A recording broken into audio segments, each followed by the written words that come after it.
കർത്താവിൻ്റെ അതിപരിശുദ്ധ നാമം വാഴ്ത്തപ്പെടുമാറാകട്ടെ. ഈ ആഴ്ചത്തെ നമ്മുടെ ആത്മീയ ചിന്തയ്ക്കായി 2 ദിനവൃത്താന്തം 15-ാം അധ്യായം 17-ാം വാക്യം ചിന്തിക്കാം. യുദ്ധം നമ്മുടേതല്ല, നമ്മുടെ ദൈവത്തിൻ്റെതാണ്. നമ്മുടെ ദിനംപ്രതി ജീവിതത്തിൽ നാം പല സാഹചര്യങ്ങളെയും അഭിമുഖീകരിക്കേണ്ടി വരും. ആ സമയം നമ്മൾ സ്വന്തം ശക്തിയിൽ ആശ്രയിക്കും. ആയതിന് പരിഹാരം സ്വയം കണ്ടെത്താൻ നാം ശ്രമിക്കും. നമ്മുടെ ശ്രമങ്ങളാൽ പ്രശ്നങ്ങൾ പരിഹരിക്കുവാൻ ശ്രമിക്കും. എന്നാൽ അതിൻ്റെ അവസാനം എല്ലാം എപ്പോഴും നിരാശയും വേദനയുമായിരിക്കും. ദൈവാത്മാവ് പറയുന്നതിന് നാം ചെവി കൊടുക്കുക. യുദ്ധം യഹോവയ്ക്കുള്ളതാവുന്നു. ദൈവം അത് ഏറ്റെടുത്താൽ നാം ഒരിക്കലും നിരാശപ്പെടേണ്ടി വരികയില്ല. ഒരിക്കലും നാം പരാജയപ്പെടുകയുമില്ല.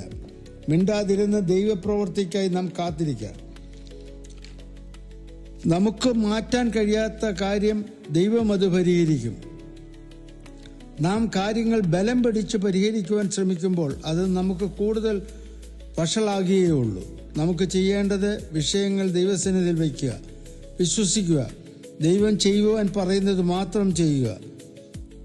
ഇന്നത്തെ പ്രാർത്ഥനയ്ക്ക് നമുക്ക് നമ്മുടെ കണ്ണുകളെ അടയ്ക്കാം. ദൈവമേ, എൻ്റെ വിഷയങ്ങൾ അങ്ങയിൽ ഞാൻ സമർപ്പിക്കുന്നു. അങ്ങ് എനിക്ക് വേണ്ടി യുദ്ധം ചെയ്യുന്നതിനാൽ ഞാൻ ദൈവത്തെ സ്തുതിക്കുന്നു. പ്രശ്നങ്ങൾക്ക് പരിഹാരം അങ്ങ് മാത്രമാണ്. സർവ്വവും അങ്ങയിൽ ഞാൻ സമർപ്പിക്കുന്നു. ആമേൻ.